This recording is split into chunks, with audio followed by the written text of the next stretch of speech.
दुनिया को corona virus से छुटकारा कब मिलेगा, इसे लेकर किसी के पास कोई जवाब नहीं है, क्योंकि कोरोना वायरस का इलाज अभी किसी भी देश के पास नहीं है।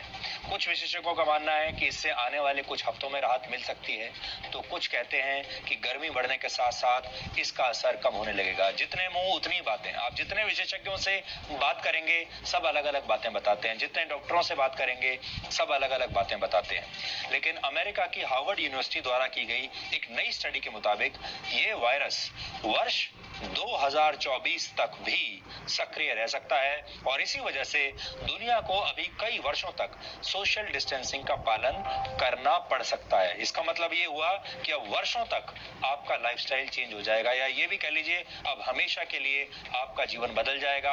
आप पहले जैसे जीवन काल में दोबारा नहीं जा पाएंगे। यानी लोगों से कम मिलना जुलना, सोशल डिस्टेंसिंग, हाथ मिलाने की बजाय नमस्कार करना दुनिया के नए संस्कार बन जाएंगे। इस स्टडी के मुताबिक अगर जल्द से जल्द कोरोना वायरस की वैक्सीन नहीं ढूंढी गई तो अमेरिका जैसे देशों को वर्ष 2022 तक सोशल डिस्टेंसिंग का पालन करना पड़ेगा और 2024 तक संक्रमण के शिकार लोगों की निगरानी भी करनी पड़ेगी, क्योंकि धीमा पड़ने के बाद ये वायरस एक बार फिर तेजी से हमला कर सकता है। इसलिए ये मत समझिए कि कोई व्यक्ति अगर ठीक होकर भी आ गया तो अब उसे दोबारा उस संक्रमण नहीं होगा। इस स्टडी में कहा गया है कि अगर इसकी वैक्सीन बना ली गई और अस्पतालों की व्यवस्था बेहतर कर दी गई तो शायद इस वायरस को फैलने से कुछ हद तक रोका जा सकेगा।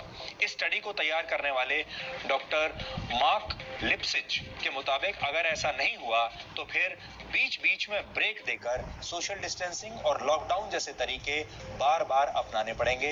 लंबे समय तक स्कूलों को बंद रखना होगा और लोगों को घर से ही काम करने की आदतें अपनानी होंगी। यानी आप जो वर्क फ्रॉम होम की बात आजकल कर रहे हैं, अभी आपको लगता होगा कुछ ही दिनों की बात है, हो सकता है आपको कई वर्षों तक वर्क फ्रॉम होम ही करना पड़े।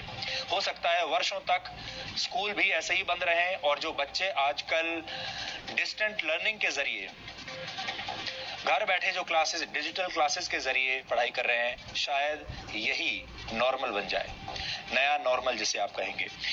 इतना ही नहीं, ये वायरस समाज को भी दो वर्गों में बांट देगा। एक वर्ग में वो लोग होंगे जो इसका शिकार होकर ठीक हो चुके हैं और जिनके शरीर की प्रतिरोधक क्षमता ने इस वायरस पर काबू पा लिया है। दूसरे वो लोग होंगे जिन पर अभी संक्रमित होने का खतरा बना हुआ है और जिनकी इम्यूनिटी कमजोर है।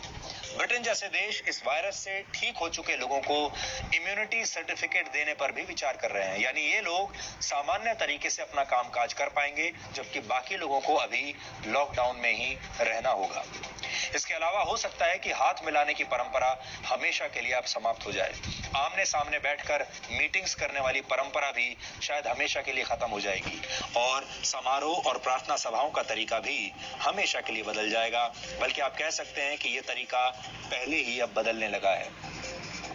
हो सकता है शायद भविष्य में मंदिर, मस्जिद, चर्च और गुरुद्वारों में भी जाने से लोग कतराने लगेंगे और शादियां, जन्म और मृत्यु जैसी परंपराएं भी हमेशा के लिए उनकी बदल जाएंगी और लोग ऑनलाइन ही इनमें हिस्सा लेने लगेंगे। दुबई में तो ऑलरेडी सरकार ने ये रूल, एक कानून बना दिया है कि अब वहां पर ऑनलाइन शादियां हो सकती हैं। हो सकता है बाकी और देशों में भी धीरे धीरे ऑनलाइन शादियां होने लगेंगी।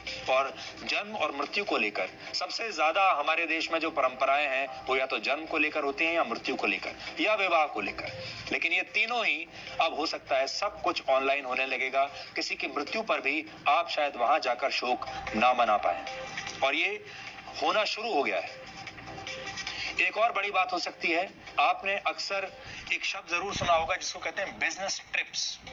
यानी काम काज के सिलसिले में लोग एक जगह से दूसरी जगह ट्रैवल करते हैं, यात्राएं करते हैं, लोगों से मिलने के लिए जाते हैं, मीटिंग्स करते हैं, डेलीगेशंस यहां से वहां जाते हैं। हो सकता है ये सब भी हमेशा के लिए बंद हो जाए और लोग आपस में दूर से ही डिजिटल मीटिंग्स कर लिया करें।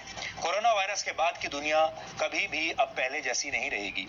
इस महामारी ने न सिर्फ लोगों के संस्कार हमेशा के लिए बदल दिए हैं, बल्कि आने वाली दुनिया पहले से बहुत अलग होगी। कोरोना काल के बाद आपका जीवन कैसे हमेशा के लिए बदल जाएगा, इस पर हमने एक छोटा सा विश्लेषण तैयार किया है जिसे आपको आज जरूर देखना चाहिए।